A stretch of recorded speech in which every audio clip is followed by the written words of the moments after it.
Item 5, the next report, is Stop and Search. This is the quarterly update and reports on the force's current position into the relation of Stop and Search. So okay, I could hand over to you, thank you. So again, the report on the Stop and Search powers that we've exercised in the last 12 months up to December 2015.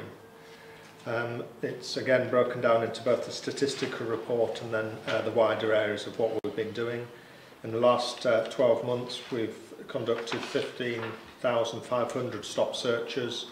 It's a continuing downward trend in the use of the powers and a reduction in reported difference in stop and search by different ethnic groups. So as you're well aware, as we've discussed before, our stop and search powers are split into two main ones, which is the Misuse of Drugs Act, referred to as Section 23, and then the Section 1 Police and Criminal Evidence Act, which is around stolen property and prohibited weapons. And so all the statistics are there, and there's two reports, one on the misuse of drugs, which breaks it down, and one on the PACE stop and search. If I can just note an apology that in the second report, on a couple of occasions, there's a reference to the words drugs on pages 2 and 3. That's actually should be replaced by serious acquisitive crime. There's typing errors in that. Right. However, the summary is this. There is disproportionality still in terms of gender. We search more male people. There's disproportionality in terms of age. We search more younger people than the population. And there's disproportionality therefore in age and gender, that more younger men are searched. Half of our searches are for stolen property, for prohibited weapons under PACE. There is no disproportionality for black and minority ethnic people within that.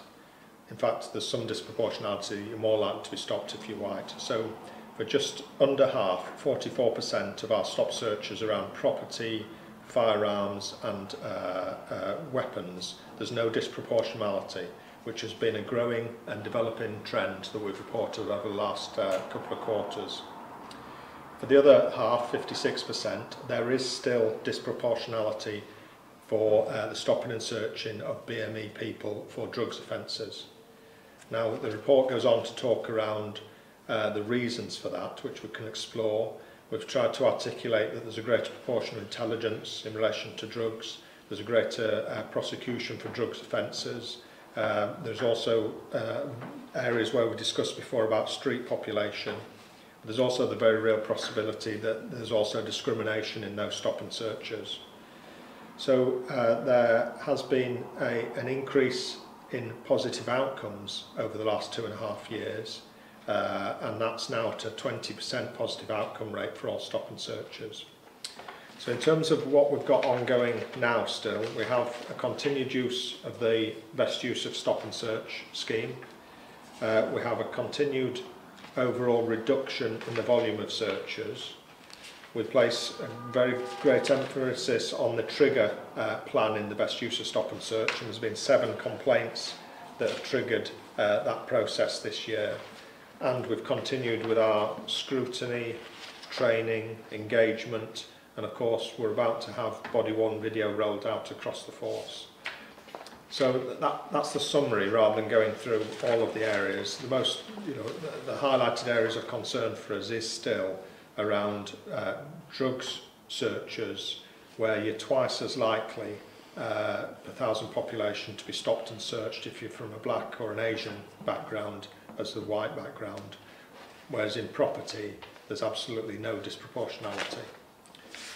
And I think the report is as it is. It's that continued good reduction and good development of proportionality. However, we've still got a concern around why there's still disproportionality in the drug searches. Yeah, thank you. And also in the report it notes the HMIC, the people that inspect the police, found West Yorkshire to be rated as good with regards to understanding of their neighbourhoods and engaging positively with the public. and complying with the best use of stop and search scheme, as opposed to some other forces that were deemed not to be compliant. So I welcome that, and that's good news. So thanks for that. As you're probably aware, Commissioner, a number of forces have unfortunately had their engagement with the best use of stop and search withdrawn, and are working with the Home Office on an action plan for improvement. So Yeah. we're at the other end of that scale. Yeah. It was kind of you to point it out. Okay, I will raise a few issues that have come out of the report. So, in the last meeting, you might remember, this is regarding the complaints trigger. I did request more information around complaints that had been made, and the force does now, to be fair, include a sentence about each one, including the outcome, which I think is good. So thanks for that. And for carrying out some further analysis over the next quarter, as it will be the year end, regarding how many complaints, for example, we've had in the last 12 months, demographics, outcomes, changes over time. And going forward, I think I would be still keen to see whether the number of complaints have reduced where body-worn cameras have been used, for example. And I know we're rolling that out in Bradford at the moment, but hopefully by the end of the year, the use of body-worn cameras will be throughout West Yorkshire. So, Yep. do you see that adding a new dynamic to this information? Definitely, both for Yep. the benefit of the communities who've been subject to a disproportionate stop and search, for the benefit of the individual who's been stopped and searched, for the benefit of the officer who's conducting that stop and search, because all of the grounds and the reasons will all be laid out. And then also for our scrutiny process as well, we invite members of the public in to scrutinise our stop and searches. They'll be able to view the body-worn video. So I think it's a really positive step that we've been looking to implement as quickly as we can. Yeah. In relation to the triggers, we will provide you some more background information, I think, in the next report. I think we probably need to do a little bit more provision of the ethnicity and the background of some of those people. Yeah. But there's been 7 complaints. 5 of them have been locally resolved. 1 is ongoing, and 1 complaint was not upheld. So those local resolutions are with the agreement of the individual. When there's been further explanation and an understanding of the situation, they've been able to be locally resolved. Okay, thanks for that. With regards to the ride-along scheme, is there any particular reason why there has been no ride-alongs in Calderdale and only 1 in Wakefield? The answer from those districts is that nobody's applied, and so therefore we'll look to creating greater awareness and encouragement of people to do it through the independent advisory group, through community consultation, and also through the scrutiny panels. So we'll take that up to try and promote the scheme more, to encourage more attendance.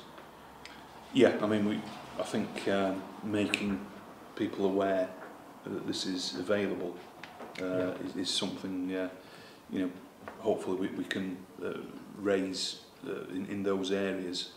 And following on from that, I mean, during the last meeting, you stated that the Force Performance Improvement Unit were collating feedback from the ride-along scheme, and that it will be included in this report. However, the reports that the feedback process is still in its infancy, and that a further update will be provided in due course. So it's just seeking clarity on that, really. We'll bring it. This data's up to December. We're starting to collect the feedback data now, and in the January to March quarter, we'll bring that in the next round. Essentially, it's just the first start of the process, and we haven't got sufficient data to report on just yet. But once that starts feeding through, we'll make it embedded within the report about that. Yeah, because I guess one of the ways of raising awareness and improving engagement with the scheme is highlighting the feedback and of the experience of those that have been out, and in a sense they're the best ambassadors to Yeah. to then promote the scheme more widely.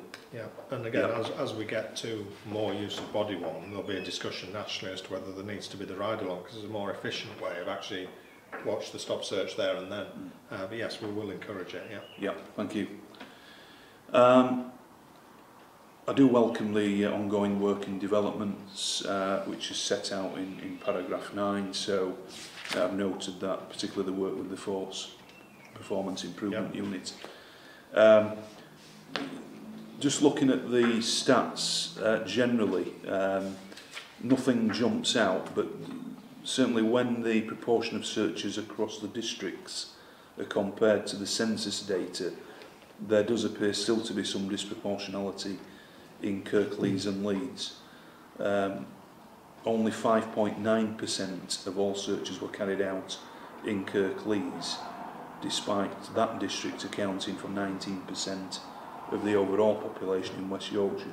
But on the other hand, 54.8% of stop and searches took place in Leeds, despite the population of Leeds only accounting for roughly 34%. Is there any particular reason for that? We're exploring with our local accountability process the Kirklees issue around why they're stopping and searching far less people than their colleagues. We'll explore the negatives and the positives around that. I think Leeds will always be different by virtue of being a 24-hour city. It has greater attention from the Safer Roads and Neighbourhoods teams. It has a greater draw of non-resident population into the city, certainly around drug stop searches. So I think there's an element that it also proportionally has a higher crime level compared to its population. So I think it's the nature of it being the largest district with the larger crime types, but also a more different population. Yeah, no, I think I would accept that in relation to Leeds, but nevertheless the Kirklees figure is. I think with the impact of the ops resources, it's only broken down by area. So I can tell you that every day there is a tasking into Leeds and into Bradford of ops resources, and that's not the case with Kirklees, and without breaking down by officer who's doing them, because you'll find that quite a proportion of the stop searches are conducted by the ops teams. So the proactivity of the force, which is why stop search may be used as a power, will reside more with the ops teams than it will with district staff. So that's more in the intelligence-led. Yeah, well, because obviously some of the burglary hotspots in, say, Bradford and Leeds are higher up the risk scale, then they are deployed, every day into those areas, often 2 shifts rather than just the one. So actually, the stop searching activity is being focused, not as an activity, but as a consequence of the actual physical deployment of those officers who are proactively being deployed into those areas. So that will definitely have a big impact. Okay. Right, okay, thanks, but it's something just to keep an eye on.